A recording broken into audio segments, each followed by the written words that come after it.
where you get facts, not nonsense. Okay, so breaking news today. The U.S. House has approved a stopgap funding bill to fund the government. The bill was passed 320 to 99, with 2 Democrats opposed. The Republicans were pretty split on it. The bill will now go to the U.S. Senate, where Chuck Schumer is thinking about passing it as early as this evening, if he can get the Senate to convene and get it through. It funds certain agencies until March 8th, and the rest of the agencies through March 22nd. Some people who opposed it, noteworthy, including Marjorie Taylor Greene and Byron Donalds, who is on Donald Trump's vice presidential shortlist right now. Congressional leaders, including Mike Johnson, announced Thursday they'd reached 6 of the 12 appropriations bills that will make up what is sure to be in an election year, a pretty controversial fiscal year 24 budget, but they have seemed to find some common ground. It took many days to negotiate this stopgap funding bill that will fund the government for the next few weeks. Election 2024, 5 days until Super Tuesday.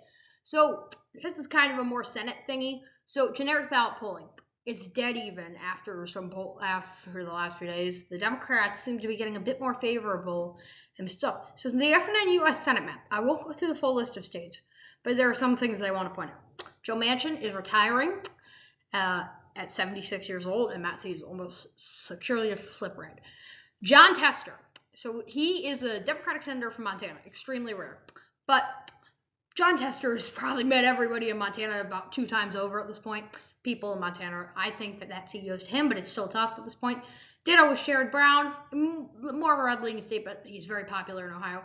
Kyrsten Sinema, who switched to a full-on independent, not even affiliating with the Dems really anymore. She could have some implications there. Ruben Galejo, who is a representative, is expected to win that Senate Democratic primary and could force a 3-way race with them and Carrie Lake. So it will be interesting to see who wins that. And then on the bottom right, we got Super Tuesday states. News for February 29th. Donald Trump and Joe Biden will visit the U.S.-Mexico border on the same day.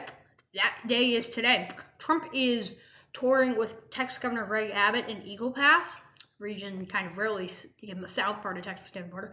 Joe Biden's a bit farther up north, but still on the border. In Brownsburg, Texas, he is really pushing a point on how Republicans denied the bipartisan border deal. Meanwhile, federal judge David Allen Ezra has blocked a bill that would allow police officers to arrest migrants who illegally cross the border, whether they swam across to the Rio Grande or crossed on foot. The ruling is a win for really the Biden team. It was a pretty good day for some stocks. Dow was up 47.37 or 0.84%. First time it's been up in 3 days. NASDAQ hit a record high, 144.18, 0.9%. The S&P also hit a record high, up 26.51 or about 0.5%. Finally, weather. So today, it's a very cold day out in Texas. As I've told you, that temperature, that color graphic is messed up. We are seeing 50s in Texas. It is a cold day kind of down south, and it's a warm day up north.